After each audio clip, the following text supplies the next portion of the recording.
Добрый день. Таро прогноз для близнецов на декабрь 2023 года.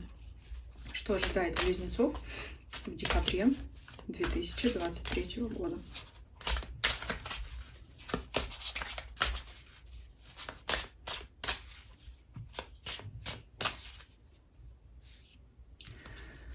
Основные моменты атмосферы расклада.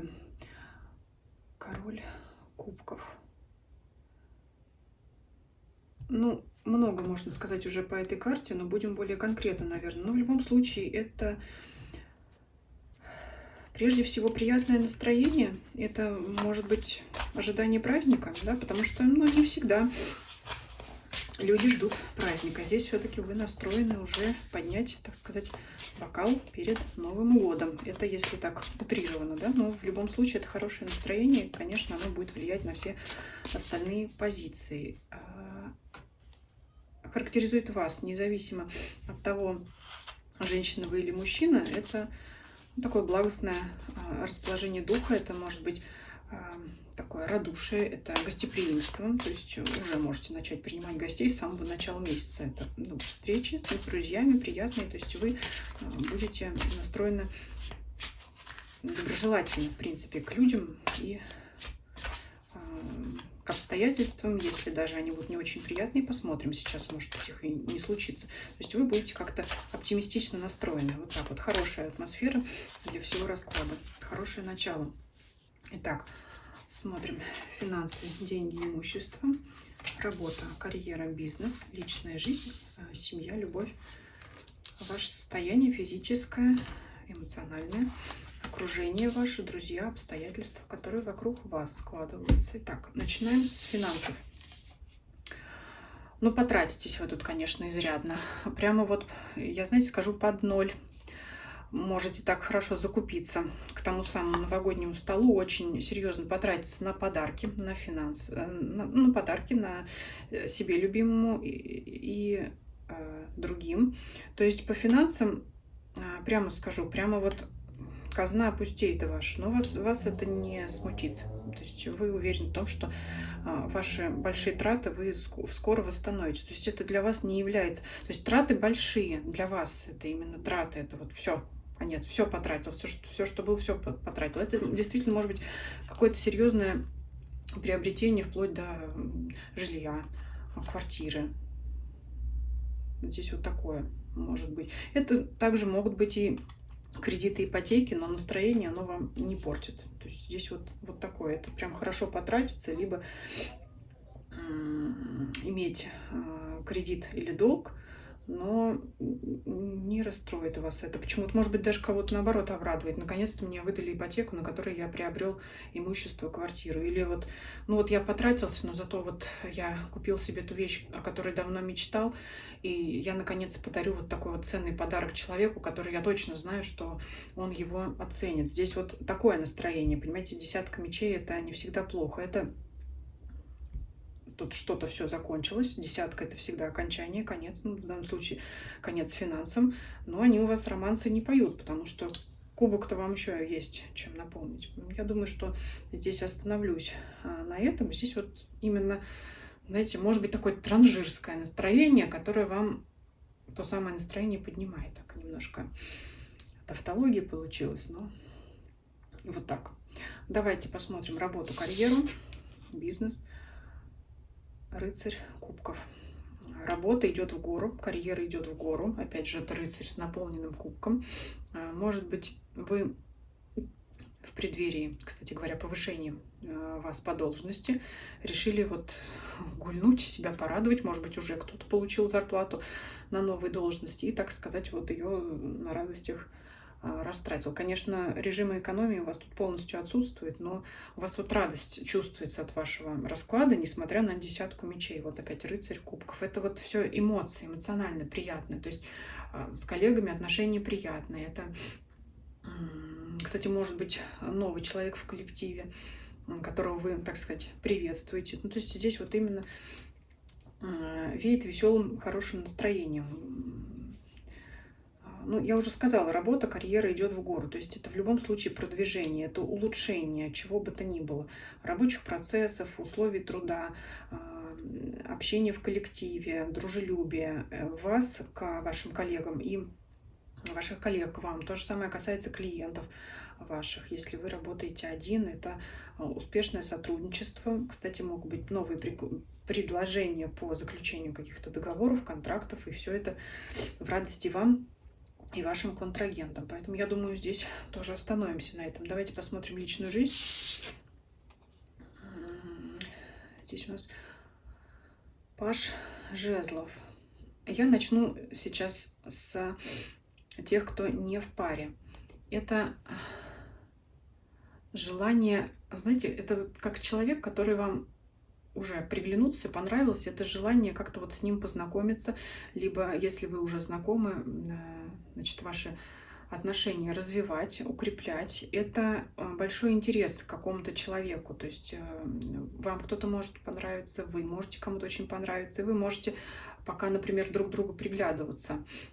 Ну, можете также и познакомиться. Но это вот именно интерес для тех, кто не в паре. По пажу жезлов это вот пока не активные действия, а вот действительно встретить человека, который заинтересовал вас или вы. Это может быть и знакомство по интернету, и где-то в обществе, скажем, там, да, где вы можете встречаться часто с этим человеком, может быть, кстати, и на работе тоже, но это пока вот приглядывается. Но интерес такой очень живой. Что касается для тех, кто в паре, это опять же, это опять появление интереса, возобновление интереса, если, может быть, как-то вы подостыли, это опять какое-то проявление интереса к вашему уже нынешнему партнеру, да, что-то вот опять как-то. И опять все сопутствует этому всему ваше здесь конкретно романтический настрой, да, здесь вы будете в хорошем пребывая настроении, конечно, и это будет все влиять на вашу личную жизнь, на вашу романтическую сферу, поэтому будете и здесь вот романтично настроены. Но это, знаете, могут быть как вот взгляды всякие разные для тех, кто не в паре, да, то есть, может, кто-то в гляделке играет там где-то или фотографию вашу разглядывает, может быть, пишет вам какие-то комплименты, вот по пажу такое может быть, как-то стремится завязать знакомство. Но если это в паре, это тоже какие-то комплименты. Если, знаете, был застой в отношениях, когда, ну, партнеры, ну, как бы перестают уже замечать друг друга, это вот возобновление, это какие-то могут быть объятия, опять же, приятные слова, но что-то вот, что вносит теплоту в ваши отношения, их вновь вот начинает по пажу, начинает вновь подогревать. Вот. Итак, давайте посмотрим состояние ваше физическое, эмоциональное. Так, сейчас закроем карту. Двойка мечей. Двойка мечей, да, я уже сказала, что настроение у вас хорошее, а двойка мечей в состоянии, в настроении, это как, знаете, ну, ни рыба, ни мясо. Это в совокупности вот эти две карты я могу трактовать как оптимистично безразличное отношение к тому, что вокруг вас происходит. Это говорит о том, что вас интересуют больше свои чувства, чем чувства ваших партнеров. Поэтому, скорее всего, здесь вот запал идет от вас к партнеру. То есть вы к нему проявляете, потому что вы эмоции эти переживаете внутри себя. Ну и мало вас волнует то, что происходит вокруг вас. Вот вам хорошо, и вам этого достаточно, да, вот как-то вот это неплохо, не хорошо, просто в данный момент именно вас больше занимают ваши чувства, ваше оптимистичное настроение, и вам как-то вот хочется, может быть, самому себя проявлять во внешний мир и к другим людям, нежели чем вот принимать это. То есть вам все равно, что происходит вокруг вас. Мы сейчас, кстати, посмотрим, что происходит вокруг вас. Вам более интересны ваши чувства, поэтому это нисколько не отменяет вашего хорошего настроения. Это просто говорит о том, что ну пусть оно идет как идет, главное, что у меня все хорошо. Вот так вот как-то. Давайте посмотрим как раз ваше окружение, что там происходит такого вокруг вас, до чего вам нет дела, друзья, знакомые, обстоятельства. Пятерка мечей. Ну, вокруг вас вот какая-то мышиная возня, какая-то борьба, а вам до этого и дела нет. Ну, давайте раскроем эту ситуацию, потому что действительно двойка мечей говорит о том, что вам все равно, что происходит вокруг вас. Вам хорошо, а другие пусть разбираются сами. Но все-таки давайте раскроем, что там происходит вокруг вас, не повлияет ли это как-то на следующие периоды, да, потому что мы смотрим декабрь, что вокруг вас происходит. Двойка кубков. Какие-то эмоциональные разборки, возможно, кстати, любовные разборки, романтические разборки, но это не вас касается, это касается, может быть, пары ваших знакомых, может быть, семьи там ваших родственников, вот у них какие-то там идут конфликты. Ну, это близкие к вам люди, вы знаете это, вы видите, что там что-то у них происходит. Ну, вот не знаю, почему их показали, потому что, наверное, это важные для вас люди. Какая-то пара что-то ссорится, спорит, выясняет. Это, видимо, для вас показывают, ну, во-первых, как я уже сказала, это близкие для вас люди, и, во-первых, а во-вторых, это люди, на отношения которых вы можете повлиять, но вы не хотите. Может быть, и правильно делаете, что не лезете в чужую семью. У вас тут есть самому или самой чем заняться. Может быть, еще по совету нам эту ситуацию раскроют. Я думаю, здесь информации достаточно. Давайте посмотрим неожиданность месяца. Ленорман. Потому что в вашей-то паре все в порядке. Вот он, Паш Жезлов. Я уже о нем все рассказала. У вас новый уголек разгорается в отношениях, либо возможен новый партнер для тех, кто ищет нового знакомства. Вот. И мы смотрим неожиданность месяца для близнецов. Медведь. Покровительство. Помощь, поддержка. Я думаю, что это вы, потому что вы здесь выпали королем. Это вы как поддержка для других людей. Ваш оптимизм, он может наполнять уверенностью в себе также и других. Вот потому как и вы, я уже сказала, вы можете повлиять на отношения этой пары. Может быть, вы их можете помирить, но не хотите. Или там не хотите вставать на чью-то сторону, чтобы не обидеть вторую сторону вот этих отношений. Ну, не знаю, почему так показывает, что вот кто-то есть, на кого вы можете повлиять, кому вы можете дать хороший совет, поддержать, в общем, быть опорой.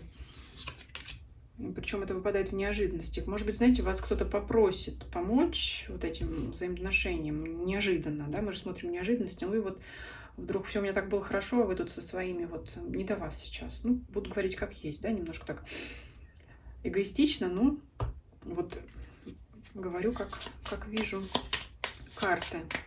Потому что у меня там своя любовь, свои отношения, свое сердце, а вы тут со своими, пожалуйста, не трогайте меня, разберитесь сами. Вот такая неожиданность. То есть может кто-то неожиданно вас попросить, что ну вот ты имеешь влияние, вот поговори там с ними, с ней или с ним, и вот объясни там им, кто прав, кто виноват, а вы можете сказать, нет, пусть разбираются сами, это не моя. В общем, окружение и вот люди вокруг вас не будут вас интересовать.